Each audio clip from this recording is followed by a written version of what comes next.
আসসালামু আলাইকুম। Technique easy এডুকেশনের পক্ষ থেকে তোমাদের সবাইকে জানাচ্ছি স্বাগতম। তো বন্ধুরা দেখো, আমি তোমাদের এই পর্বে এই যে ভেক্টর পদ্ধতিতে এই জ্যামিতিটা সমাধান করাই দিব। সো দেখো, প্রশ্নটা আগে পড়তেছি। ভেক্টরের সাহায্যে প্রমাণ করো যে ট্রাপিজিয়ামের অসমান্তরাল বাহুদ্বয়ের মধ্যবিন্দুর সংযোজক সরলরেখা সমান্তরাল বাহুদ্বয়ের সমান্তরাল ও তাদের যোগফলের অর্ধেক। সো আমি প্রথমে তোমাদেরকে একটা ট্রাপিজিয়াম এঁকে তারপরে বিস্তারিত ডিটেলস আমি আমার নিজের ভাষায় তোমাদেরকে বোঝাই দিচ্ছি। দেখো, সো প্রথমত তোমাকে যেটা করতে হবে, ট্রাপিজিয়ামের কথা যেহেতু বলছে, তুমি একটা সুন্দর করে ট্রাপিজিয়াম এঁকে ফেলো। তো বন্ধুরা দেখো, আমি ট্রাপিজিয়ামটা আঁকলাম, ট্রাপিজিয়ামটার নাম দিলাম এ বি সি ডি। এখন আমি এই ট্রাপিজিয়াম এখানে যা বলছে তা আমি তোমাদের বোঝাচ্ছি। বলছে ট্রাপিজিয়ামের অসমান্তরাল বাহু। দেখো এখানে ট্রাপিজিয়ামের দুইটা অসমান্তরাল বাহু আছে, একটা এডি আর একটা কি বলতো বিসি। এই যে দেখতে পাচ্ছ বিসি। এই অসমান্তরাল বাহু দুইটার মধ্যবিন্দু নিব। কি নিব বলতো? মধ্যবিন্দু নিব। তাহলে এই যে অসমান্তরাল বাহু এডি, এটার মধ্যবিন্দু নিলাম এম। আর এই যে দেখো অসমান্তরাল বাহু বিসি, এটার মধ্যবিন্দু আমি নিলাম এন। এখন আমি কি করব? এই অসমান্তরাল বাহু দুইটার এই যে মধ্যবিন্দু দুইটাকে যোগ করে দেব। সো যোগ করে দিলে যে রেখাংশটা উৎপন্ন হয়, যে সরলরেখাটা উৎপন্ন হইল, এই সরলরেখাটা কি পাইলাম বলতো? সরলরেখাটা হইল এম এন। তাহলে আবার বলতেছি, অসমান্তরাল বাহু দুইটার মধ্যবিন্দু সংযোজক সরলরেখা কত বলতো? এমএন। এই এমএনটা হবে সমান্তরাল বাহু দুইটার সমান্তরাল বাহু বলতো। এই ট্রাপিজিয়ামের সমান্তরাল বাহু কোন দুইটা? একটা হলো এবি সমান্তরাল বাহু, আর একটা কে বলতো? ডিসি সমান্তরাল বাহু। সো এই এমএনটা হবে কার সমান্তরাল বলতো? এই এমএনটা হবে, এই যে এমএনটা হবে কার সমান্তরাল বলতো? এই এমএনটা হবে এবি এর সমান্তরাল। এমএনটা হবে এবি এর সমান্তরাল। আবার এই এমএনটাই কার সমান্তরাল হবে বলতো? এমএনটাই সমান্তরাল হবে, এমএনটা সমান্তরাল হবে কার বলতো? ডিসি এর। ওকে, তাহলে একটু ভালো করে বোঝাই দিচ্ছি। অসমান্তরাল বাহু দুইটার মধ্যবিন্দুর সংযোগ সরলরেখা এই সমান্তরাল বাহুর কি বলতো? সমান্তরাল বাহু। এই এমএনটা হবে এবি এর কি বলতো? এবি এর সমান্তরাল। আবার এই এমএনটাই কার সমান্তরাল হবে বলতো? এমএনটাই হবে ডিসি এর সমান্তরাল। মানে এই এমএনটাই কি হবে বলতো? এই এমএনটা হবে ডিসি এর সমান্তরাল। বা আমরা চিত্রতে দেখতে পাচ্ছি এমএন কার সমান্তরাল? এবি এর সমান্তরাল। আবার এমএন কার সমান্তরাল? ডিসি এর সমান্তরাল। যাই হোক, এটা আমাকে একটা প্রমাণ করতে হবে, এটা তোমরা বুঝে গেছো। এখন আবার বলছে কি জানো?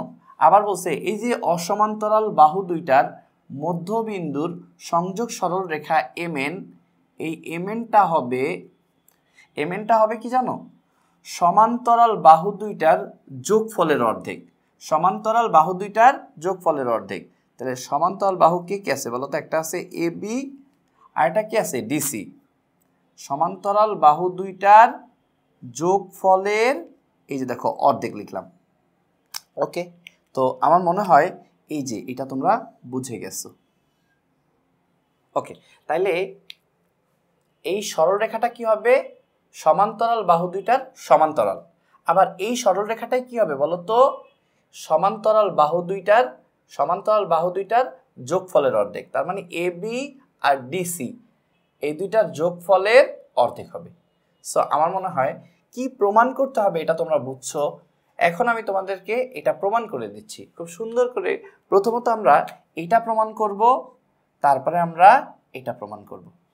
এই যে সমান্তরাল প্রমাণ করব, পরে আগে প্রমাণ করব এটা।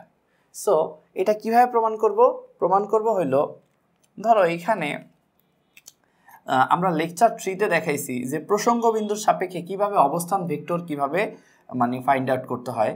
সো তুমি মনে করো যে এইখানে একটা তোমার কি আছে বলো তো? এইখানে একটা প্রসঙ্গ বিন্দু আছে। সো প্রসঙ্গ বিন্দুর সাপেক্ষে বলো তো, এই যে এ বিন্দুটা দেখতে পাচ্ছ, প্রসঙ্গ বিন্দুর সাপেক্ষে এ বিন্দুর অবস্থান ভেক্টর কত বলো তো? ছোট এ। প্রসঙ্গ বিন্দুটার সাপেক্ষে এই এ বিন্দুটার অবস্থান ভেক্টর ছোট এ। প্রসঙ্গ বিন্দুর সাপেক্ষে এই এম বিন্দুটার অবস্থান ভেক্টর কত বলো তো? ছোট এম। এই প্রসঙ্গ বিন্দুর সাপেক্ষে বলো তো এই ডি বিন্দুটার অবস্থান ভেক্টর কত? এই প্রসঙ্গ বিন্দুর সাপেক্ষে ডি বিন্দুর অবস্থান ভেক্টর কত? ছোট ডি। আবার বলো তো এই প্রসঙ্গ বিন্দুর সাপেক্ষে বি বিন্দুর অবস্থান ভেক্টর কত? এই যে বি বিন্দুর, এই বি বিন্দুর অবস্থান ভেক্টর হলো ছোট বি, নিচে ভেক্টর সাইন। আচ্ছা বলো তো প্রসঙ্গ বিন্দুর সাপেক্ষে এন বিন্দুর অবস্থান ভেক্টর কত? ছোট এন, নিচে দাগ বা ভেক্টর সাইন। প্রসঙ্গ বিন্দুর সাপেক্ষে সি বিন্দুর অবস্থান ভেক্টর কত? ছোট সি, নিচে একটা ভেক্টর সাইন। সো আমার মনে হয় এই যে প্রসঙ্গ বিন্দুটা, আরেকটা কথা বলে নিই, প্রসঙ্গ বিন্দুটা চাইলে তুমি নিচেও কল্পনা করতে পারো, প্রসঙ্গ বিন্দুটা চাইলে তুমি উপরেও কল্পনা করতে পারো, বা প্রসঙ্গ বিন্দুটা চাইলে তুমি সাইডেও কল্পনা করতে পারো, এই সাইডেও কল্পনা করতে পারো, এই সাইডেও কল্পনা করতে পারো, যেখানেই কল্পনা করো বাস ওই প্রসঙ্গ বিন্দুর সাপেক্ষে বিন্দুগুলোর অবস্থান ভেক্টর নিবা। আর আমি এটা দেখাইছি যে কিভাবে নিতে হয়। এ তার মানে কি? ছোট এ। বি তার মানে কি? ছোট বি। এন মানে কি? ছোট এন। সি মানে কি? ছোট সি। আর ডি মানে কি? ছোট ডি। এগুলো সব হইল অবস্থান ভেক্টর। যাই হোক, এখন আমি এই যে প্রসঙ্গ বিন্দুর সাপেক্ষে এই বিন্দুগুলোর যে অবস্থান ভেক্টর নিলাম সেটা এখন তোমাদেরকে খুব সুন্দর করে লিখে দেখাচ্ছি। তো দেখো আমি কি লিখলাম, প্রসঙ্গ বিন্দুর সাপেক্ষে এ বিন্দু, বি বিন্দু, সি বিন্দু, ডি বিন্দু, এম বিন্দু, এন বিন্দুর অবস্থান ভেক্টর যথাক্রমে। আচ্ছা বলো তো এইখানে এ বিন্দুর অবস্থান ভেক্টরটা কত হবে? ওই যে দেখতে পাচ্ছ প্রসঙ্গ বিন্দুর সাপেক্ষে এ বিন্দুর অবস্থান ভেক্টর কত হয়? ছোট এ। সো এখানে সুন্দর করে লিখবা, ছোট এ লিখবা, নিচে একটা ভেক্টর সাইন। বলো তো প্রসঙ্গ বিন্দুর সাপেক্ষে বি বিন্দুর অবস্থান ভেক্টর কত হবে? ছোট বি, নিচে একটা ভেক্টর সাইন। বলো তো এই সি বিন্দুর অবস্থান ভেক্টর কত হবে? ছোট সি, নিচে ভেক্টর সাইন। ডি বিন্দুর অবস্থান ভেক্টর কত হবে? ছোট ডি, নিচে একটা ভেক্টর সাইন। এম বিন্দুর অবস্থান ভেক্টর কত হবে বলো তো? ছোট এম, নিচে একটা ভেক্টর সাইন। ও দেখো তো এন বিন্দুর অবস্থান ভেক্টর কত হবে বলো তো? ছোট এন, নিচে একটা ভেক্টর সাইন। সো তোমরা এই যে আমি যে চিত্রের মধ্যে যে মানে ভেক্টর অবস্থান ভেক্টরগুলা দেখাই দিলাম সেটা আমি লিখছি, এটা তোমরা বুঝে গেছো। এখন আমি প্রমাণের একদম মূল স্টেপে চলে যাই। আচ্ছা বলো তো এই যে দেখতে পাচ্ছ এটা হলো মধ্যবিন্দু, এটা কি এডি এর মধ্যবিন্দু না? এই যে এডি বাহুটার মধ্যবিন্দু ছিল না এটা? সো আমরা কিন্তু লেকচার 3-তে দেখাইছি যে মধ্যবিন্দুর অবস্থান ভেক্টরের মান কিভাবে বের করতে হয়। সো আমি ওইভাবেই এখন লিখব। বলো তো এখানে, সো দেখো বন্ধুরা আমি কি লিখলাম, মধ্যবিন্দু এই যে এম, এই এম বিন্দুর অবস্থান ভেক্টরের মানটা লিখব। তাহলে মধ্যবিন্দু এম এর এই যে এম এর অবস্থান ভেক্টরের মানটা কত হবে? ছোট এম। এই যে দেখো ছোট এম, এই যে প্রসঙ্গ বিন্দুর সাপেক্ষে মধ্যবিন্দু এম এর অবস্থান ভেক্টরটা কত? ছোট এম। এই ছোট এম এর মানটা কিভাবে পাওয়া যায় বলো তো? এই ছোট এম এর মানটা পাওয়া যায়, দেখো তো এই প্রান্ত বিন্দুতে কে কে আছে বলো তো? প্রান্ত বিন্দুতে আছে এই যে দেখো এই মধ্যবিন্দুর প্রান্ত বিন্দুতে আছে ডি অবস্থান ভেক্টর আর কি বলো তো? এ অবস্থান ভেক্টর। তাহলে এই দুইটা অবস্থান ভেক্টরকে যোগ করে তুমি 2 দিয়ে ভাগ দিবা, তাহলে এই মধ্যবিন্দুর অবস্থান ভেক্টরের মান পাওয়া যায়। সো এটা কত হবে বলো তো? এটা হবে তোমার কত হবে বলো তো? এ প্লাস কত বলো তো? B, sorry A plus D divided by 2। এখন এই জিনিসটাকে এইটাকেই তুমি কিভাবে লিখতে পারবা? এটাকে তুমি লিখতে পারবা এম ইকুয়াল টু, এই যে 2 দেখতে পাচ্ছ এটাকে চাইলে তুমি এভাবে লিখতে পারবা হাফ কত বলো তো? এ প্লাস ডি, এভাবে লিখতে পারবা। সো আমার মনে হয় তোমরা এই ব্যাপারটা বুঝতে পারছো, কারণ এটা আমি তোমাদেরকে এর আগের পর্বে দেখাইছি। এখন দেখো তো আরেকটা মধ্যবিন্দু আছে না, সেটা কি বলতো? এই যে অসমান্তরাল বাহু বিসি, বিসি এর আরেকটা মধ্যবিন্দু কত বলতো? এন। এই মধ্যবিন্দু এন এর অবস্থান ভেক্টর কত বলতো? ছোট এন। সো আমি এটাই লিখব, দেখো মধ্যবিন্দু, হ্যাঁ তো লিখলাম কি মধ্যবিন্দু, এ দেখো মধ্যবিন্দু এন এর অবস্থান ভেক্টর বলতো প্রসঙ্গ বিন্দুর সাপেক্ষে মধ্যবিন্দু এন এর অবস্থান ভেক্টর কত বলতো? ছোট এন। এই ছোট এন এর মানটা আমি কিভাবে পাবো বলতো?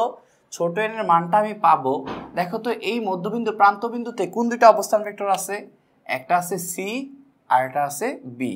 সো আমি যদি এই প্রান্ত বিন্দুর অবস্থান ভেক্টর দুইটাকে যোগ করে 2 দিয়ে ভাগ দেই তাহলে আমি মধ্যবিন্দুর অবস্থান ভেক্টরের মানটা পাবো। সো দেখো এইখানে কিভাবে লিখি, প্রান্ত বিন্দুতে কোন দুইটা আছে? বি আছে আর সি আছে। সো প্রান্তবিন্দু এই যে বি অবস্থান ভেক্টর প্লাস সি অবস্থান ভেক্টর ডিভাইডেড বাই 2। এখন আমরা যেই কাজটা করব সেটা হলো এটাকে চাইলে এইভাবে লেখা যায় এন অবস্থান ভেক্টর ইকুয়াল টু এটাকে লেখা যায় হাফ কত লেখা যায় বি প্লাস সি। তো দেখো এটা তো আমি লিখলাম, তো আমার মনে হয় এই জিনিসটা তোমরা বুঝে গেছো। এখন আমি জাস্ট তোমাদের একটু এর আগের পর্বের একটা বেসিক একটু রিভিউ করায় দেই। সেটা হলো যে আমি কিন্তু একটা জায়গায় প্রমাণ করছিলাম একটা যে আচ্ছা বলো তো এ বি ইকুয়াল টু কত হয় বলো তো এ বি ইকুয়াল টু কত হয় বলো তো এ বি ইকুয়াল টু হয় ছোট বি মাইনাস ছোট এ। এটা কিন্তু হয়, আমি কিন্তু তোমাদের দেখাইছিলাম। আচ্ছা বলো তো সেম প্রসিডিউরে বলো তো যে তাইলে এ বি ইকুয়াল টু কত হয় ছোট বি মাইনাস ছোট এ। যে আগে থাকে সে পরে যায়, মানে এ আগে আসে এ কিন্তু পরে চলে গেল, আর বি পরে আসে সে আগে চলে আসছে, মানে ছোট বি মাইনাস ছোট এ।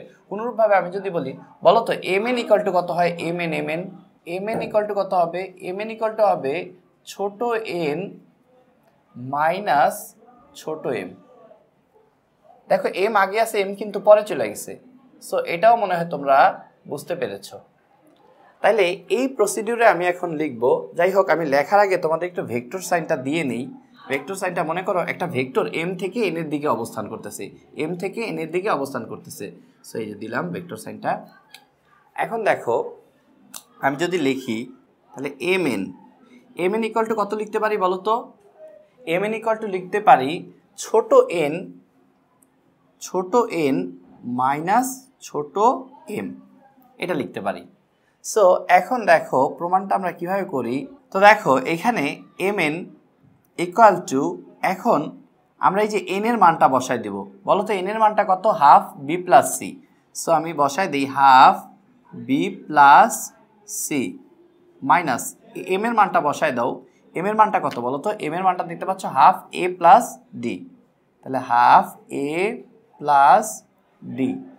সো হয়ে যাচ্ছে। এখন দেখো আমরা এখানে এম এনটাই আছে লিখলাম, আর দেখো এখানেও হাফ আছে, এখানেও একটা হাফ আছে, আবার এখানেও একটা হাফ আছে। সো আমি হাফ কিন্তু কমন নিতে পারি। হাফ যদি কমন নেই তাহলে কত হয় বলো তো হাফ কমন নিলে এখানে থাকে বি প্লাস সি, আর এখান থেকে হাফ কমন নিলে কত বলো তো এই মাইনাসটা হাফ তো ভ্যানিশ হয়ে যাবে, আর এই মাইনাসটা কিন্তু গুণ হয়ে যাবে, তার মানে কত হবে মাইনাস এ মাইনাস ডি। ওকে, এখন দেখো আমরা একটু সাজায় লিখব। আচ্ছা আগে একটা লাইন আমরা একটু এখানে দেখো আমরা এখানে লিখি এম এন ইকুয়াল টু বলো তো সাজায় যদি লিখি হাফ, বলো তো এই যে বি দেখতে পাচ্ছ প্রথমে আমরা বি লিখব, তারপরে মাইনাস এ দেখতে পাচ্ছ মাইনাস এ, এই মাইনাস এটা লিখব, মাইনাস এ লিখব, তারপরে লিখব প্লাস সি লিখব, প্লাস সি ভেক্টর লিখব, তারপরে কত লিখব মাইনাস ডি ভেক্টর লিখব। ওকে, জাস্ট কিছুই করলাম না, আমি সাজায় লিখলাম। সাজায় লিখছি কি বলো তো প্রথমে বি লিখছি বি, তারপরে কত মাইনাস এ, তারপরে প্লাস সি, তারপরে মাইনাস ডি। ওকে, এখন দেখো এইখানে বা M N vector equal to একটা ব্যাপার লক্ষ্য করো, সেটা হলো যে হাফ বলো তো বি মাইনাস এ মানে কত। এই যে দেখতে পাচ্ছ বি মাইনাস এ মানে কত বলো তো বি মাইনাস এ মানে হলো এবি ভেক্টর, যেটা আমরা লেকচার 2-তে প্রমাণ করে দেখেছি কিভাবে B minus A AB vector হয়। সো বি মাইনাস একে আমি কি লিখতে পারি এবি ভেক্টর লিখতে পারি, প্লাস বলো তো সি মাইনাস ডি মানে কত। সি মাইনাস ডি মানে হলো দেখো সি ছোটতে সি প্রথমে আসে আর ডি পরে আসে, সো ডি আগে আসবে আর সি পরে যাবে, তার মানে বড় হাতের ডিসি ভেক্টর হবে।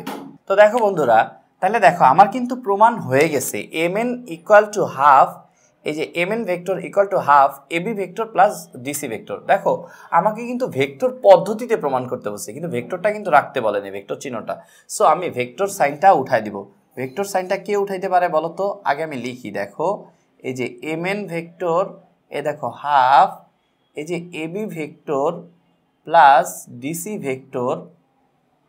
সো এই ভেক্টর সাইনগুলা একমাত্র কে উঠাইতে পারে মডুলাস চিহ্ন উঠাইতে পারে। এই যে মডুলাস দিয়ে দাও, তুমি তোমার ইচ্ছা মতো যেসব জায়গায় ভেক্টর আছে ওইসব জায়গায় মডুলাস চিহ্নটা দিয়ে দাও। সো মডুলাস চিহ্ন দিলে ভেক্টর সাইনটা কিন্তু উঠে যায়। সো দেখো এম এন ইকুয়াল টু কত বলো তো, M N equal to half কত বলো তো, সরি এখানে ভেক্টর চিহ্ন দেওয়া যাবে না, কারণ ভেক্টর আর মডুলাস চিহ্ন পরস্পরকে ক্যান্সেল করে ফেলে। ভেক্টর আর মানে আসলে মডুলাস চিহ্ন দেওয়ার মানে কি, ভেক্টরটার মান নেওয়া। সো আমি এম এন ভেক্টরের মান নিলাম, এমন ভেক্টরের মান কত বলো তো এম এন। ধরো এইভাবে চিন্তা করতে পারো যে ভেক্টর আর মডুলাস চিহ্ন উঠে গেছে, তারপর এটা কত বলো তো এ বি প্লাস কত বলো তো ডিসি। সো বন্ধুরা দেখো আমার কিন্তু একটা প্রমাণ হয়ে গেল, প্রমাণিত। তোমরা লাস্টে দিয়ে যদি যেহেতু এখানে বসে প্রমাণ করতে, তুমি লাস্টে দিয়ে সুন্দর করে লিখে দিবা প্রমাণিত। এখন দেখো একটা ব্যাপার লক্ষ্য করো, সেটা হলো যে তোমাদের আমি সহজ ভাষায় এই জিনিসটা খুব সুন্দর করে বোঝাই দিচ্ছি। সেটা হলো যে এখানে আমাকে কি এই তিনটা রেখায় যে এম এন এ বি আর ডিসি, তো দেখো বন্ধুরা এ বি এই যে এম এন আর ডিসি এই তিনটা ভেক্টর সাইন যদি আমি তোমাদেরকে একটু দেখাই, এই তিনটা কিন্তু সমান্তরাল। সো তোমাকে ভেক্টর সাইনটা কিন্তু একই দিকে দিতে হবে। একটা ব্যাপার মনে রাখবা যে তিনটা বাহু বা চারটা বাহু বা যেই কটা বাহুই সমান্তরাল যদি হয় তাদের ভেক্টর সাইন কিন্তু একই দিকে দিতে হয়। সো ভেক্টর সাইনগুলো আমি একই দিকে দিলাম। এখন আমি যেটা বোঝাতে চাচ্ছি সেটা হলো যে দেখো এই যে ডিসি এই যে এম এন আর এই যে এ বি এই তিনটার ধারক রেখা কিন্তু সেম, ধারক রেখা সেম। মানে আসলে বলতে কি আমি তোমাদেরকে লেকচার 3-এ কিন্তু ধারক রেখা মধ্যে যে সবগুলা ভেক্টরকে আইনা আইনা কি মুভ কইরা কইরা ওই রেখাটার মধ্যে সেট করা যায়। ধরো এখানে একটা বড় একটা রেখা আছে, সেই রেখাটাকে তুমি রেখাটার ভিতরে তুমি এই ভেক্টরটাকে আইনা তুমি ধারণ করতে পারবা। আবার এটাকেও এই ভেক্টরটাকেও খুব সুন্দর করে আইনা তুমি এখানে ধারণ করতে পারবা। আবার এই যে এ বিটাকেও কি ধারণ করতে পারবা। সো আমি বলতে পারি যে তিনটা ভেক্টরের ধারক রেখা একই, কিন্তু ধারক এক না। মানে কি এরা কি আসলে দেখো এই তিনটা কি আসলে কি তিনটা পজিশনে আছে না। সো ধারক এক না, বাট ধারক রেখা কি বলো তো সেম। মানে তিনটা রেখাকেই তুমি কি করতে পারবা, মুভ করায় আইনা ওই রেখাটার মধ্যে সেট করতে পারবা। সো এরকম ঘটনা কখন হয়, যখন তিনটা ভেক্টর পরস্পর কি হয়, সমান্তরাল হয়। এই জিনিসটাই এখন আমি তোমাদের খুব সুন্দর কইরা এখানে লিখে দিচ্ছি দেখো পরবর্তী বোর্ডে। তো দেখো বন্ধুরা আমি যা বললাম তা এখানে লিখলাম দেখো। সুতরাং এইখানে দেখতে পাচ্ছি যে M N A B vector, M N vector A B vector আর ডিসি ভেক্টর ত্রয়ের ধারক রেখা একই। আমি ওই যে বলছিলাম যে এই তিনটা ভেক্টরকে তুমি চাইলে একটা জায়গায় মুভ করে একটা রেখার উপরে তুমি কি করতে পারবা, সেট করতে পারবা। তার মানে এদের ধারক রেখা কি বলো তো একই। আর ধারক রেখা যদি একই হয় তাহলে তাদেরকে কি বলা যায়, সমান্তরাল বলা যায়। রেখা তিনটা কি বলো তো সমান্তরাল। ওকে, এখন দেখো কিন্তু এখানে এই যে দেখো ধারক রেখা এক নয়, এই যে কথাটা কি লিখছে, ধারক রেখা এক নয়। তার মানে দেখো তিনটা কি তিনটা পজিশনে আছে না। এই দেখো এই ডিসিটা এই পজিশনে আছে, আর এম এনটা এই যে এই পজিশনে অবস্থান করতেছে, আর এবিটাও কি বলতো এই পজিশনে অবস্থান করতেছে। তার মানে এই অবস্থায় কিন্তু ধারক রেখা এক না। তারা এক সময় ধারক রেখা একই হয়ে যাবে যদি তুমি মুভ করাও, যদি তিনটাকেই যদি কি করাও মুভ করায় একটা রেখার উপরে সেট করো, তাহলে ধারক রেখা এক হয়ে যাবে। কিন্তু বর্তমান যে পরিস্থিতিটা বা বর্তমান যে অবস্থাটা, এই অবস্থায় তো তিনটা ধারক রেখা সেম না, তিনটা তিন পজিশনে আছে, এটাই বোঝাইছে এই রেখা দ্বারা। আচ্ছা যাই হোক, সুতরাং এখানে যা বলছে এম এন এ বি ও ডিসি রেখাত্রয়ের ধারক রেখাত্রয় অর্থাৎ এম এন এ বি ও ডিসি কি বলতো সমান্তরাল। তার মানে ধারক রেখাত্রয় যেহেতু এইভাবে তিনটা পজিশনে আছে আর তাদেরকে যেহেতু একটা পজিশনে আইনা সেট করা যাবে, তো ওই যৌক্তিকতা থেকে আমরা বলতে পারি কি বলতো তিনটাই কি বলতো পরস্পর সমান্তরাল। এভাবে লিখে দিতে পারো তোমরা, এভাবে লিখে দিলেই টিচার ফুল মার্ক দিয়ে দেবে। সো আমার মনে হয় এই পর্বটা তোমরা খুব ভালো করে বুঝতে পারছো। এই পর্বটি দেখার জন্য অনেক অনেক ধন্যবাদ। পরবর্তী পর্ব দেখার আমন্ত্রণ জানিয়ে ভিডিওটা এখানেই শেষ করছি। আসসালামু আলাইকুম।